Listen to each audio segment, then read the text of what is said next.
Municípios. Gestores fiquem atentos aos prazos para a conferência da área de assistência social.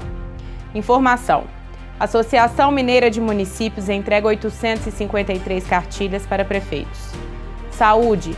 68 mortes confirmadas e 190 casos de febre amarela no estado de Minas Gerais. Está no ar o AMM TV.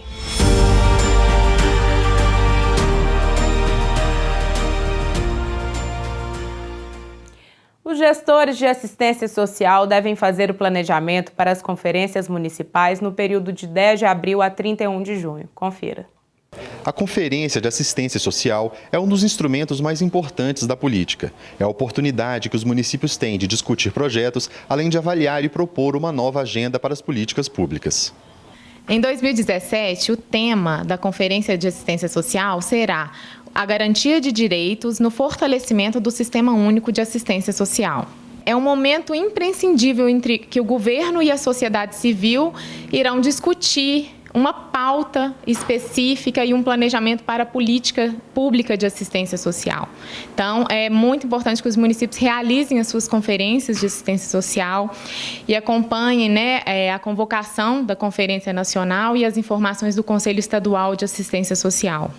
Os municípios devem realizar o planejamento das suas conferências municipais no período de 10 de abril a 31 de junho, se preparando, então, para a Conferência Estadual em outubro e para a Conferência Nacional em dezembro.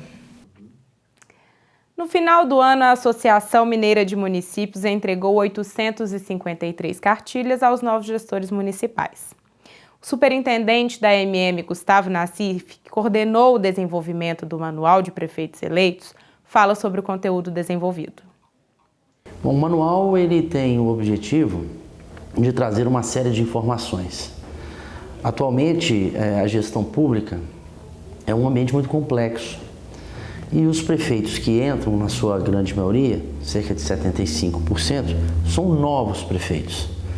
A Associação Mineira de Municípios, preocupada com a maneira como ele vai atuar desde o primeiro momento que ele chega, desenvolveu esse manual, que é um passo a passo, com os principais temas que o prefeito vai encontrar na sua vida cotidiana na prefeitura. Então, este manual tem a finalidade, portanto, de auxiliar o prefeito na condução do município, ali conduzindo a sua equipe. E é bom que fique claro que o manual ele não serve só ao prefeito, ele também atende aos secretários municipais e todos aqueles que fazem parte da administração pública municipal.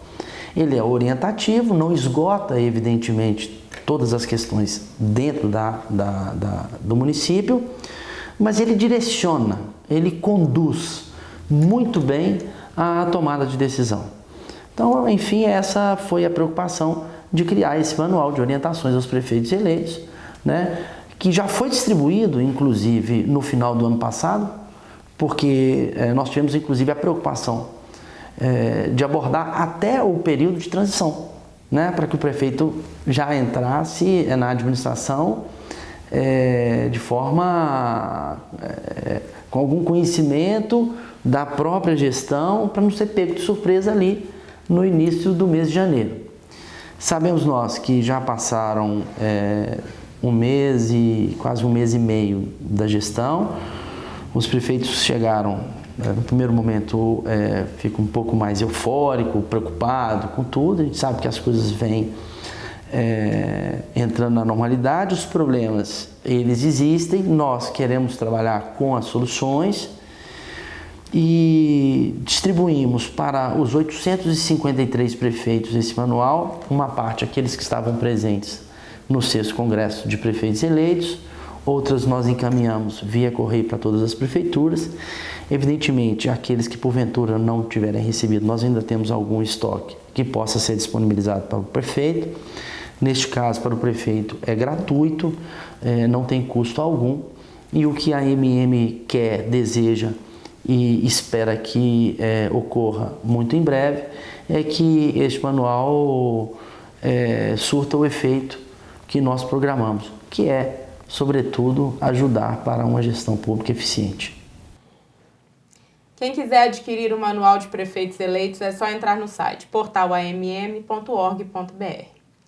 A próxima pauta é um desafio para os gestores municipais. Desde o início do ano tem sido um desafio aqui em Minas Gerais. Já foram 68 mortes e 198 diagnósticos de febre amarela. Eu converso hoje com o pesquisador da Fundação Oswaldo Cruz, Fabiano Carvalho, que vai falar para a gente sobre esse assunto. Tudo bem, Fabiano? Tudo bem. Fabiano, para a compreensão do telespectador, qual é a definição de febre amarela? Bom, a febre amarela é uma doença viral, febril, né, transmitida por artrópodes, no caso, mosquitos. É uma doença que tem 2 ciclos, um ciclo silvestre e um ciclo urbano. O ciclo silvestre é em torno do mosquito, macacos, mosquitos, e no ciclo urbano, mosquito, homem e os mosquitos. Você falou nisso, então vamos entrar nesse assunto. Macaco, doença. Qual é a relação do macaco com a febre amarela? Bom, os macacos, eles são vítimas da doença como nós, né? Então, o macaco, ele vai fazer parte da doença no ciclo silvestre, né, onde um macaco infectado com o vírus da febre amarela, ao ser picado pelos mosquitos, o mosquito vai estar transportando esse vírus e levando para outros macacos. Lembrando que o homem pode entrar nesse ambiente silvestre, né, e ser picado de forma acidental nesse ambiente. Ele vai invadir o ambiente silvestre. Os macacos também é importante a gente ressaltar que eles têm uma importância grande para nós, porque a partir do momento que vão morrendo macacos nas regiões, a gente tem como mapear a doença. Você tem como pegar o macaco, ver se a morte foi causada pela febre amarela, e a gente consegue acompanhar, então, o deslocamento do vírus. Então, uma importância grande como sentinela aí pra gente. Ciclo silvestre e ciclo urbano. O ciclo urbano ele foi erradicado desde 1942. Corre o risco de voltar e o Aedes ser um transmissor? No Brasil, a gente não tem, né, o ciclo urbano desde 1942. E em relação ao Aedes, é importante a gente destacar que o Aedes já participou desse ciclo aqui, né, em outro momento, né, era outro contexto epidemiológico. Né, lembrar que o Aedes aegypti é um mosquito que está espalhado aí no Brasil todo, né, então e vive muito próximo da gente, né, dentro das casas. Então acho que todo cuidado deve ser tomado, né, a gente deve ficar preocupado com isso. É uma possibilidade, uma hipótese? Sim, pode acontecer. É pequena, acredito, na minha opinião, que sim, que pequena. Então, a gente tem a vacinação, né, que dá para a gente fazer uma barreira contra a doença, né? E pensando do ponto de vista da urbanização da doença, manter a eliminação dos criadores, né? O raciocínio sempre da eliminação do Aedes aegypti. Atualmente, nós vivenciamos o ciclo silvestre. Quem é o vetor? Quais são os hábitos dele, como ele infecta o ser humano, como acontece? Bom, na verdade, quando a gente fala da febre amarela silvestre, a gente não está falando de um vetor, né? São mais espécies de mosquitos, né, que podem agir como vetores, com destaque para o gênero Hemagogos, né, que são os principais, com 2 espécies principais no Brasil, podendo ser transmitido por outras espécies, como, por exemplo, mosquitos do gênero Sabetes. Esses mosquitos, eles são mosquitos que vivem no ambiente de mata, um ambiente silvestre mesmo, né? Um ambiente que tem umidade mais alta, um ambiente mais natural, um ambiente... Toda característica de mata que a gente pensar é o ambiente desses mosquitos.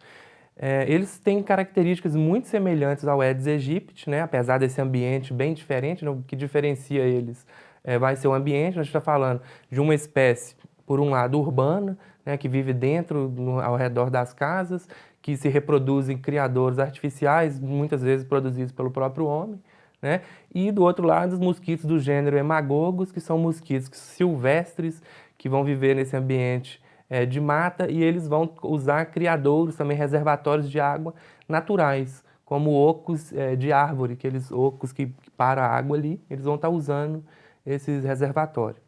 Para reprodução. Para reprodução. Eles vão colocar os ovos nesses reservatórios. Uhum. Então, da mesma forma que o Aedes aegypti coloca seus ovos na parede, assim, na borda do reservatório, próximo à lâmina d'água, o Hemagogos vai fazer, mudando o tipo de reservatório, né? Um está nesses reservatórios artificiais, né? Caixa d'água, calhas, ralos, né? Enquanto o outro vai estar usando principalmente ocos de árvore. Tá? Então ele vai fazer a mesma coisa, ele vai aderir ali no oco de árvore individualmente, ele cola, como o mosquito tem como se fosse uma cola, ele vai colocar individualmente esses ovos ali próximo à lâmina d'água.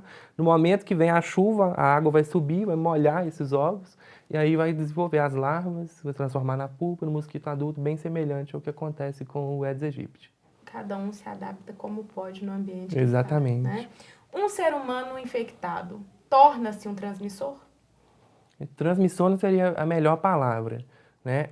A transmissão da doença é feita exclusivamente nos 2 ciclos pela picada do mosquito, tá? Mas um ser humano infectado pode estar ali com o vírus na sua corrente circulando, né? No momento que o mosquito pica essa pessoa, ele pode sair infectado e o mosquito é que vai levar o vírus para uma outra pessoa. Como prevenir a febre amarela? Bom, prevenção, se a gente pensar do ponto de vista da doença, a melhor forma é a vacinação, né? A vacina existe, né?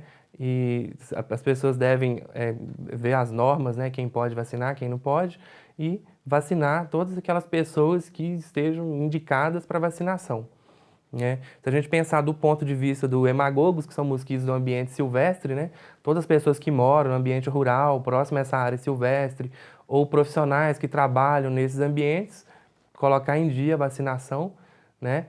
E eventualmente pessoas que frequentam esses ambientes por turismo, lazer, coisas desse tipo, também vacinar, né? Caso a pessoa não esteja vacinada, evitar esse ambiente, né? E se precisar de ir, tomar medidas de proteção individual, usar roupas de manga comprida, repelentes, lembrando que essas medidas não são 100% eficazes. O governo está contribuindo com a situação atual e se mobilizando, mas também cabe à população se conscientizar. Qual é a melhor maneira para as pessoas terem consciência do que elas podem fazer para contornar essa situação atual? Eu acho que a melhor maneira é informação, né? E eu acho que informação de qualidade. Então, assim, a dica que eu acho que fica para a população é procurar informação em órgãos oficiais, né? Assim, a gente hoje recebe um volume muito grande de informação em redes sociais e é difícil filtrar, né? Para a população, às vezes é difícil você filtrar essa informação. Então, acho que procurar informação através de sites do Ministério, das secretarias de saúde, municipal, estadual, superintendências, né? de organizações de pesquisa, né? Como é o caso da Fiocruz, né? Eu acho que é mais ou menos por aí. Fabiano, algum ponto que você acha relevante a gente ressaltar para que as pessoas tenham a consciência do que está acontecendo realmente atualmente e o que é que pode ser feito? Eu acho que é importante a gente lembrar que a febre amarela é uma doença que pode matar, né? Que pode evoluir a óbito, que o mosquito, no caso o Aedes aegypti, é associado às outras doenças, né? Como dengue, zika, chikungunya. A gente não pode esquecer que isso está acontecendo aí no momento também. Então, acho que a população é cada um fazer a sua parte, né? Que é o que dá para fazer, se proteger, eliminar os criadouros, um foco principalmente dentro de casa. Fabiano, muito obrigada pela sua presença aqui no programa. Eu que agradeço. E o AMM TV de hoje fica por aqui. Sugestões, dúvidas, entre em contato pelo telefone 31 21 25 24 38. Até semana que vem.